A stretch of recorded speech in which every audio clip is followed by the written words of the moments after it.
जय जगन्नाथ। हे मोर जगन्नाथ प्रेमी बंधुगण, जगन्नाथ को आपण मैंने आपणकर सर्वोत्तम साथी बा बंधु भावे बाछि नियंतु। कारण संसार रे आमको आमर बंधु माने आमको छाड़ी दियंती, आम ठार स्वार्थ न पाइले दूरेई जाती, किंतु स्वयं जगन्नाथ बिना स्वार्थ रे आम सह सर्वदा छिड़ा होई थांती। जगन्नाथ को स्मरण चिंतन मनन कीर्तन करुथुवा व्यक्ति केबे भी निजको एकुटिया मने करि न थाए।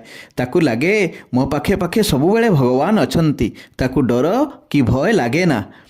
यह मोर अनुभवर कथा कि सुंदर प्रभु दिशी थाओ तमे बसी रत्न सिंहासने, दर्शन मात्रणे से अपरूप को भक्ति भाव आसे मने। करुणार बारी आहे चक्रधारी, केही नुह तुम परी, श्रीमंदिरे थाई संसार चलाओ शंख चक्र हस्ते धरी। एमिति सुंदर सुंदर जगन्नाथंक महिमा सुनिया चैनल टी को सब्सक्राइब करंतु। जगन्नाथ समस्तंकर मंगल करंतु। जय जगन्नाथ।